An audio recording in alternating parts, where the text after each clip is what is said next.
គេសរសេរជាប្រភេទបាន145លើ1000បាទអញ្ចឹងបើសិនសេជាចំនួនទស្សភាគដូចខ្ញុំនិយាយបាញ់មិញអញ្ចឹងណាយើងរាប់0នេះ03ណាអញ្ចឹង100សូមស្វាគមន៍សាជាថ្មីមកកាន់เพจបឋមក្នុងវីដេអូនេះផងដែរเพจបឋមបានយកមកមេរៀនថ្មីយកមកបង្ហាញអ្នកទាំងអស់គ្នាអញ្ចឹងកុំឲ្យខាតពេកគឺមេរៀនទី2ចំនួនទស្សភាគយកមកបង្ហាញទស្សនានៅពេលនេះអញ្ចឹងនៅក្នុងវីដេអូនេះផងដែរគឺលើកយកនៅចំណុចទី1អំណាចនិងសំណេរចំនួនយកមកបង្ហាញអញ្ចឹងរីទស្សនាដូចតទៅរូបនេះគឺជារូបការ៉េ1000រូប1000ណាដុំ1000ណាបាទអញ្ចឹងយើងឃើញហើយនេះគឺវាមានឆូតទាំងអស់ប៉ុន្តែនៅខាងនេះវិញគឺឆូតតែ2ជួរកន្លះទេបានន័យថាមួយជួរ10មួយជួរ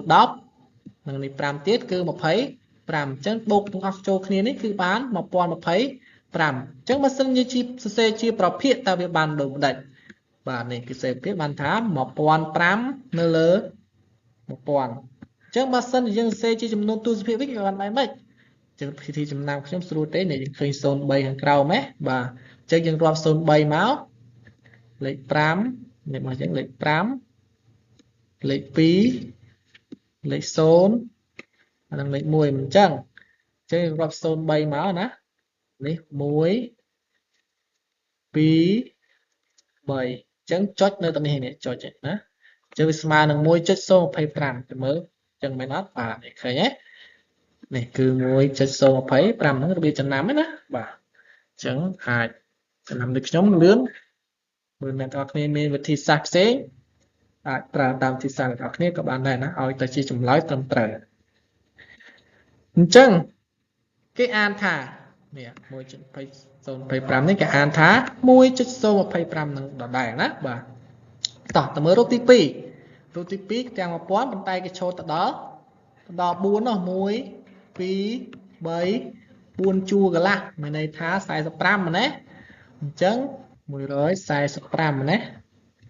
145អញ្ចឹងយើងសេបានតែម៉េចយើងរាប់03មកនេះ1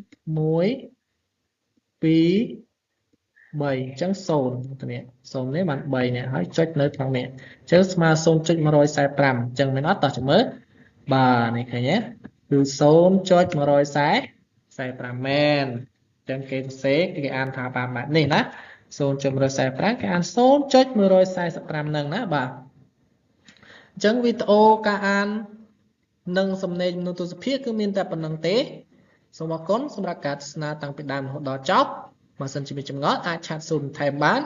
ហើយនៅពេលនេះផងដែរខ្ញុំបាទសូមអរគុណនិងសូមជម្រាបលារីករាយទស្សនានៅវីដេអូក្រោយគឺវីដេអូលំហាត់បាទសូមអរគុណ